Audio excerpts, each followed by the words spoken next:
So this week, we have been in this journey through the book of Psalms for the summertime, and I've had the privilege and honor to ask some of the leadership at Refinery to step up and teach during the summertime because, you know, God speaks to other folks, not just the pastor. I'm the anointed senior pastor of this congregation, but God does speak to you, and my heart as a pastor is to help you hear from God so that when you're going through life and you're going through challenges and you're facing obstacles, you'll hear from the Lord and know how to avoid them, overcome them, and have victory over them. And so we've had Pastor Jared teach. Last week we got to hear, or 2 weeks ago, we got to hear from Pastor Tatiana. And this week we have one of the leaders, one of our church council members, and one of the guys that runs our media department, Tyson Behrns, is going to be sharing the word. So would you guys welcome Tyson Behrns as he comes up here to share the word with us? Tyson, the pulpit is yours, man. Bring the word, would you? Well, let's do it. All right. Okay. You guys all look too stressed. Everybody taking a deep breath? Let it out. Okay, that's called projection. I was projecting that stress on you. I'm all stressed out. We're going to get going here now. Okay. So we've been covering Psalms all summer long. Lots of different Psalms, lots of different purposes for them. Quick review.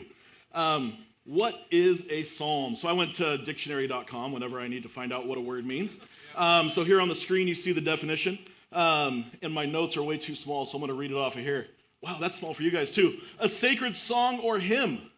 Any of the songs, hymns, or prayers contained in the book of Psalms. Okay? So that's what we've been going over. We've talked about some of them are poems, some of them are hymns, some of them are songs. A lot of them actually have overlapping purposes. I think it was about 50 or so were written by David. He commissioned a bunch of them, and you get up through all of those Psalms. Music has been a big part of my life and my family's life for as long as I know. When I was a kid, we were at a church that every summer we would do a, you guys familiar with Boys Brigade or Pioneer Girls? Yes. Okay, some of you guys, are you guys, those of you that didn't say yes, are you familiar with Awanas? Okay, so Boys Brigade and Pioneer Girls are like gender-segregated Awanas. Okay, so every week we'd kind of do our kids program. During the summer, they would shut that down, and we would learn a musical, right? And then in that musical, we would learn stuff about God, we'd learn stuff about singing, we'd learn stuff about each other, and then we would perform as an outreach for the community. Great times. The picture you're going to see on here is one of the first musicals we ever did as a church. This is my guy, Salty, right? The Jacobs here know this guy. And actually, if you can go to the next image, just to show you how far back, there's Shelly, and there's me. So we had already known each other probably like 2 years at that point in our life. So Salty, I had to figure out, I remember what Salty was, because Salty was a singing songbook. Like the kids would come up and they'd have a problem, and he'd be like, hey, here's a song about that. And he'd pull out a Psalms, and they would sing through it, and it was great. And I'm like, okay, well, I want to make sure that I describe it right and that my childhood memories aren't wrong. So I went and looked it up, and there's a Wikipedia page on it, and there's all kinds of stuff.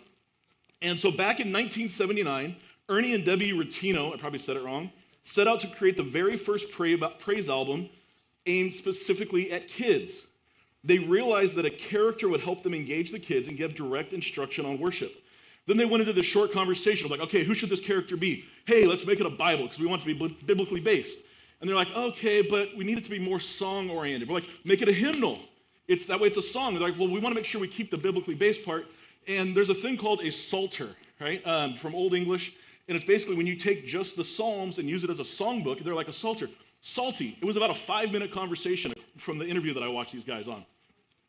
And they're like, we got salty. They made it all kiddie. They kind of gave the oompa oompa kid sounds, and it was a hit. We loved this thing growing up. To this day, if you do the right song, you can get Shelly to start singing it. Okay? I'm not making that up. I'll tell you more about that in a little bit.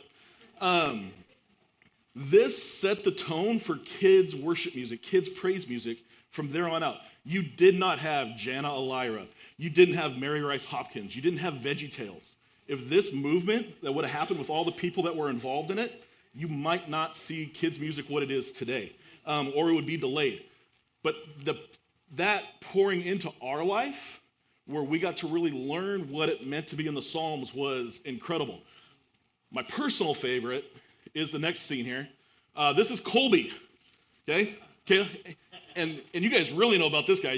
Colby is in the room, people. I kid you not. Not this Colby. This Colby was a guy named Greg Thielen. Greg and Kathy Thielen, when we were growing up, ran the summer program every year, and so we would do it. But Colby was a computer, and you guys can yell at me if I'm wrong. Colby was a computer that had the entire Bible programmed into him, and so this is like, they were like prophets. This is AI, right?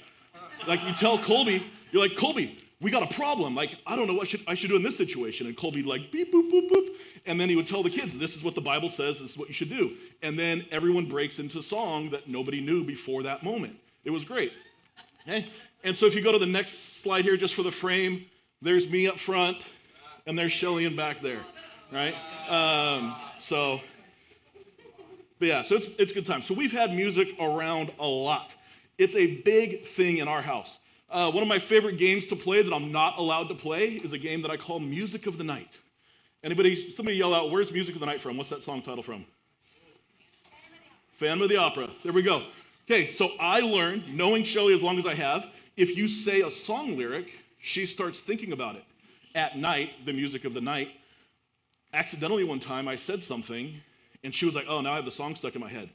So then for a couple years, I set out to work in conversation some song lyrics. So I'd be like, as we're going to bed, I'd be like, oh, hey, do you hear that? And she'd be like, no, what is it? I go, oh, it's the sound of silence.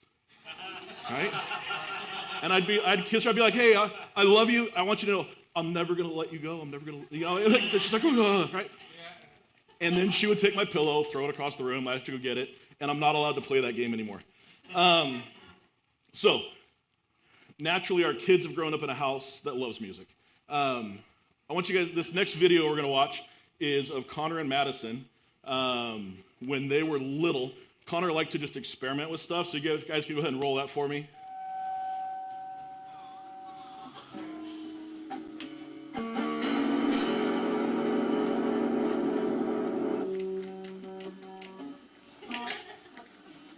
So he has a little fan there.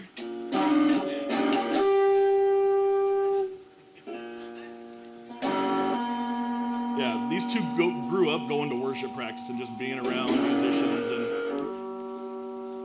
there we go.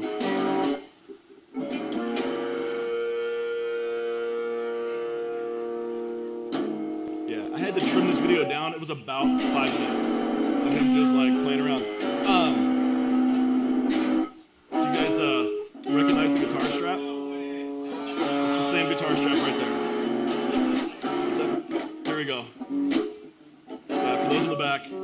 So he doesn't use it all the time, but when he found out I was using this video, he swapped it out for me. Let's see if I can break it. All right.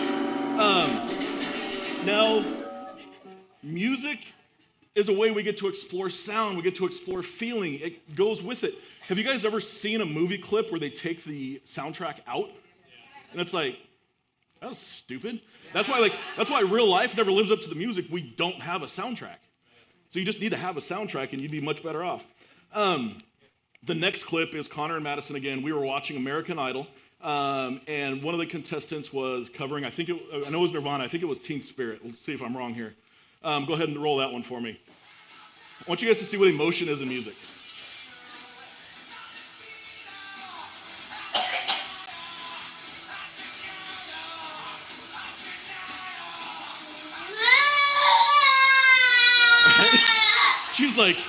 She's just sitting there watching it, hanging out, and then she was like, what? I have teenage angst, and look, it hasn't stopped. There we go. And then it's the end, they clap, right? That's not something that like she normally would do, but it was like at that moment, she was just like, this song's angry, right? And so music can bring you to an emotion, right? If you're feeling down, you're like, I'm gonna listen to something a little bit happier. Or maybe it's like, I'm feeling down, I want to listen to something down, and it's going to I'm going to work through it there, but I don't want to live there, I want to come back out. You can use like music to control yourself and kind of, Jedi yourself. But that was, when I saw that was like, I don't think I've seen more emotion in a song without going like sappy, like play something super sad. I just had an idea, and then I just lost it. There was a recent, Shelly, you're going to have to help me out. There was a cover of a song. Adam Lambert sang it. Has anybody seen this going around? Believe, share. Okay, when you get home, don't do it right now because you're listening to a great sermon. But when you get home, Google Adam Lambert, Believe, the song that Cher does. Adam Lambert, I think, sings the song with the emotion that was supposed to have. It's not a, hey, let's go to the club song. It's like, oh, wow, life just sucks, right? So go, Adam Lambert, go back and rewatch the YouTube of this because it's so good, and then that'll remind you to listen to Adam Lambert, okay? So with music, what do we get out of music? We get thoughts, emotions, feelings, memories. It inspires. You can learn from it. You can do all these different things. Actually, if you guys pay attention, sometimes when we're leaving church, we actually plant like little Easter eggs of songs that go with the sermon, okay? Most of the time, it doesn't get us in trouble. I remember one time I picked Money by Pink Floyd when we were covering like giving, and I forgot that at the end of that song, there's cuss words. So I had to like, this was when we were all outside, I had to like rush back up to the iPad and hope that it connected to like change the song real quick. But it's just because sometimes it gets you to think in a different way. And music is incredibly powerful like that. And that's one of the great things about the Psalms, that David and the other authors were so capable of getting biblical truths and truths about God and his character into these poems and songs that we can understand. Today, the Psalms that we're looking at, or the Psalm that we're looking at, is 139.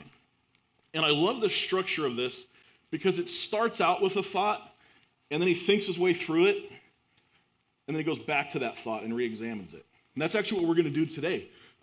We've talked about that we're flipping the service a little bit. We're going to end the service with the same song that we started with. Okay? Some of you guys might not even remember what song we started with. And we're going to talk about that because if I didn't like have this in front of me, I don't know that I would remember either. So I'm guilty of it too. I'm not pointing fingers. Other than when I told you guys you were all stressed out. Okay, let's look at Psalms 139, 1 through 3. O Lord, you have examined my heart and know everything about me. You know when I sit down or stand up. You know my thoughts even when I'm far away. You see me when I travel and when I rest at home. You know everything I do. Notice that first sentence. It's past tense. O Lord, you have examined my heart and know everything about me. Okay? And David is acknowledging God's infinite knowledge here, right? You know when I sit down, stand up, you know everything. Verses 4 through 6. You know what I am going to say even before I say it. You go before me and you follow me. You place your hand of blessing on my head.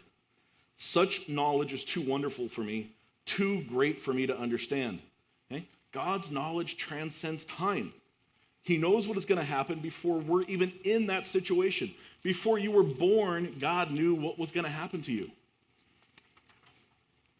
13 and 16.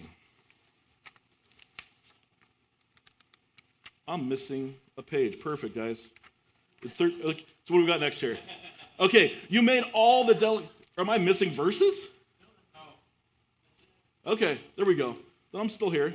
I was just making sure you guys were paying attention. We've talked about that. You made all the delicate inner parts of my body and knit me together in my mother's womb. Thank you for making me so wonderfully complex. Your workmanship is marvelous, how well I know it. You watched me as I was being formed in utter seclusion, as I was woven together in the darkness of the womb. You saw me before I was born. Every day of my life was recorded in your book.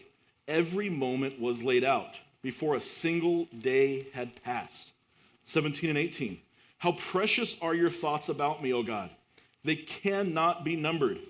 I can't even count them. They outnumber the grains of sand. And when I wake up, you are still with me. Okay, the amount of thoughts that God has about you as an individual are bigger than what we can understand. Okay? Not what he thinks about humanity, but you as an individual. Now multiply that by humanity. That's a lot of thoughts. Okay? Verse 19 through 22. I want you guys to pick up on the change of tone here. Oh God, if only you would destroy the wicked. Get out of my life, you murderers. They blaspheme you. Your enemies misuse your name. Oh Lord, shouldn't I hate those who hate you? Shouldn't I despise those who oppose you? Yes, I hate them with total hatred, for your enemies are my enemies. Right? He's like, hey, God, You've searched me. You know my heart. We're good. You love me. You think about me. We're besties, right? Oh, and those guys, kill them all. Okay? Which, let's go to the next verse, which is the one you guys have on your cards that you can work on memorizing this week. And notice the change in tense here. Search me, O God, and know my heart. Test me and know my anxious thoughts.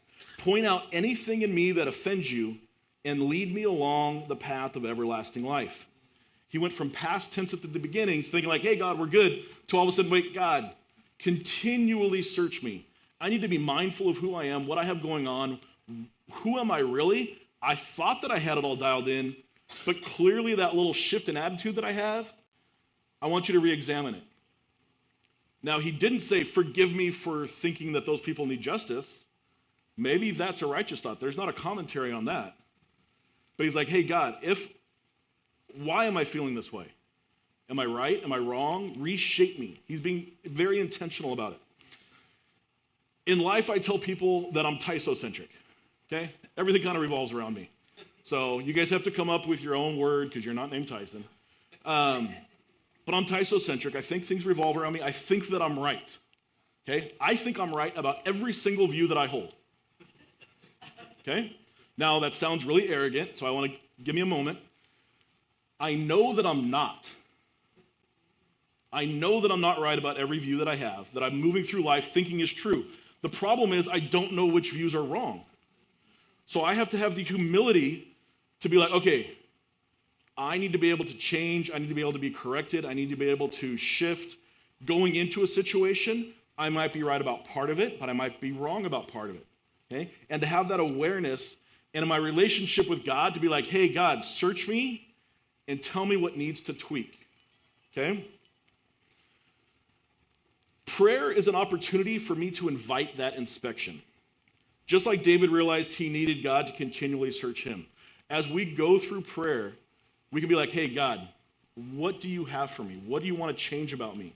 What do you want us to keep the same? How can I be more like you? So I went looking at prayer. I went to Wikipedia, great source on the internet if you guys haven't heard of it yet. They cover just about everything. I don't let people use it in my classrooms, but I'll use it in my sermon all the time. So this is adapted from Wikipedia. Prayer is an invocation or an act that seeks to activate a rapport with an object or worship through deliberate communication, opening up that relationship, right? The term refers to an act of supplication or intercession directed towards a deity. Prayer can also have the purpose of thanksgiving or praise. In comparative religion, is closely associated with more abstract forms of meditation. Okay? So being that this is from Wikipedia, I think they got the idea of prayer pretty accurate. It's not necessarily a purely Christian definition. We would want to narrow it up a little bit, right? Like we're not going to be, praying to Buddha or praying to Krishna, whatever. So we want our prayers to be focused to God in that relationship with him that we have. Okay? Let's look at the Lord's Prayer. So this is just an example of a guided prayer. We're not going to break this down. This could be an entire series on its own, at least an entire sermon. So, the Lord's Prayer. Then this is how you should pray. Our Father in heaven, hallowed be your name. Your kingdom come, your will be done, on earth as it is in heaven. Give us today our daily bread, and forgive us our debts as we have also forgiven our debtors. And lead us not into temptation, but deliver us from the evil one. So this prayer walks through an acknowledgement that God is holy, right? Who you are, hallowed be your name. It talks about seeking God's will now and in the future. It's asking God to take care of our needs, both spiritually and physically. Okay? It's replacing resentment with forgiveness, which actually allows us to reflect God in our actions towards other people. And it's asking for guidance and coaching along with salvation. Right? Lead us not into temptation, but deliver us from the evil one. Okay? Another way of saying, hey, search me. Like, what do I need to avoid? What do I need to be busy doing? Okay? Now I want to talk to you guys about the idea that worship is guided prayer. Right? When we get these songs and the band's up here leading us, we're singing, but that gives us an opportunity to have a guided prayer. Sometimes it's like, what do you pray? I don't know. Okay? I don't know, I remember being in youth group one time when I was a kid, and like, so the youth group would take turns, hey, can you open us up in prayer? And I'd open up in prayer every once in a while. And sure enough, I get up one time, hey, God, help us to have a great night at youth group, help nobody get hurt, help us to learn a lot. Thank you for this food, in your name, amen. And there was no food there. Okay, but I had just been so programmed to pray for food. Like, well, when you pray, there's food. So one, I was embarrassed, but then also knowing that miracles happened, I was disappointed that there wasn't food after the prayer because I prayed for it. I should have at least gotten that, but it didn't happen. But worship as that guided prayer, now you know what to say. If you ever don't know what to pray, find a good worship song, right? Sing through it, think through it, allow the instrumentation, allow the music, that feeling to kind of guide you, right? Somebody, when they wrote that song, was like, man, these words make me feel that. By you singing along with that and thinking about it, you are following that path. That's like reading a devotional, right? Because you're getting two senses at once. And so they're walking you through that. If you're listening to Christian music as you're driving around, okay, it's a chance where you can pray on the run and not necessarily have to get lost in your thoughts or like really, it can be a low effort way to pray. It can be. But now here's the problem with that. It becomes so low effort that we're not intentional about it. So when we get here and I ask you what was the first song we sang or what was one line, right? And right now I couldn't tell you. Okay? I listened to the song this week because I knew that it was going to be up. I talked to Tatiana about it. I was here during rehearsal. I was here during the thing. And right now, in my defense, I have a distraction. Right? But how many times do we go through life and it's just like, oh yeah, that happened.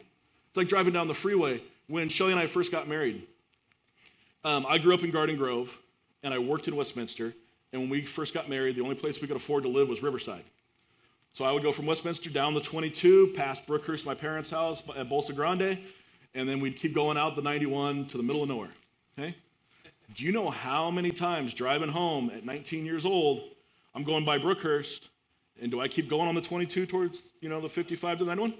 I get off on Brookhurst. And then I got to go down to Target, turn around, make a U-turn, right? I probably did it, we lived out there for a year. I probably did it 15 times.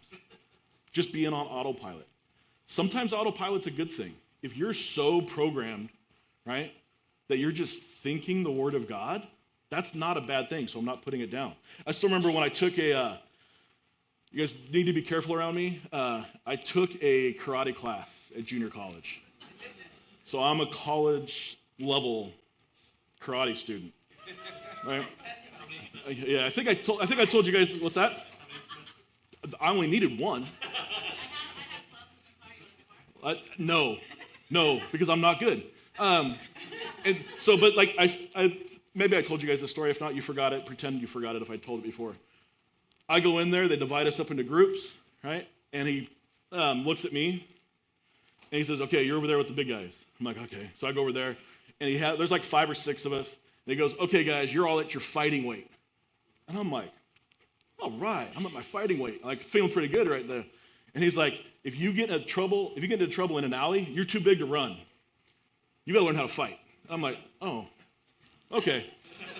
And then that week, they put blue tape, like train tracks, down on the carpet. And we, as adults, we spent the whole night doing this, just moving our feet back and forth, right? Doing these like little half moon things. And I'm like, this is stupid. And then the next week, we learned how like you throw a punch, like you're doing this thing, right? And you're stepping a certain way.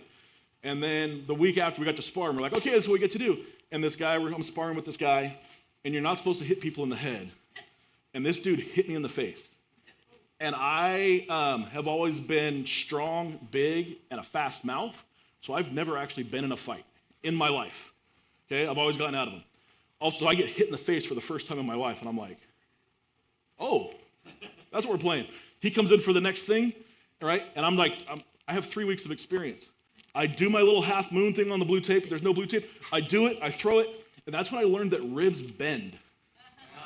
Right? I hit that guy on the side, and he dropped. And I'm like, I'm at my fighting weight. Okay? All that to say, some of that stuff that I had done in practice, and it became automatic, right? And I wasn't thinking about it. It was the right thing. So I'm not saying that having it be automatic is wrong. But to get to that automaticity point, I had to be intentional. I had to have tape on the ground. I had to have some guy tell me how to do this thing. The same thing with prayer. When we come on Sundays, this is the intentional time. So that when you're in your car and you're about to get in an accident, you sing a worship song instead of saying the words you're not supposed to. Okay? Or when you're dealing with people, you're like, okay, right? You get a song lyric stuck in your head, not because your husband's a jerk and likes to mess with you, but because that's what God has put on your heart in that moment. We did a thing in college that we had, for a Bible class called Lectio Divina. And our homework assignment was an hour of prayer. And I was like, what? And so we had to take one verse, like 2 Psalms, 4 Psalms, something like that. Take one verse and read it over and over again for half an hour. And then spend the next half hour in prayer. And then kind of journal out what you thought. And so we all did it. And we all came back to the class. And we were like, and he's like, okay, let's talk about problems. How did it go? Did you have anything good? Blah, blah, blah. And universally across the class, everybody was like, I tried to do it. And I tried to pray about what was on my prayer list. But I kept thinking about other things. And my professor,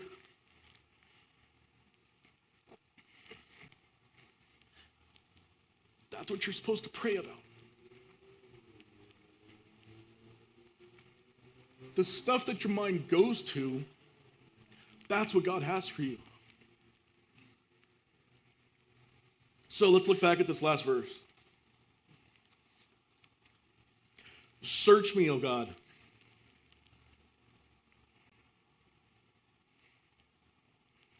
Know my heart. What did you guys do to me?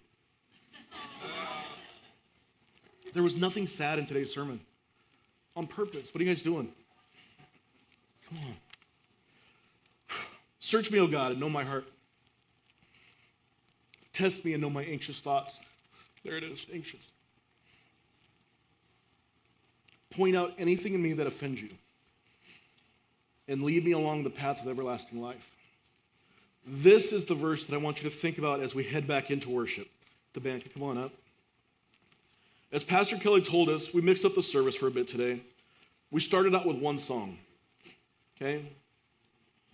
We are going to revisit that song at the end, but we're going to have some other songs in between there. As we move into worship for these 3 songs, I want you to think about the words. I want you to pray these words. I want you to feel these words. Allow the music to be a part of your prayer. As you worship, as you pray, as you build rapport with God, be intentional and be present for the rest of the service.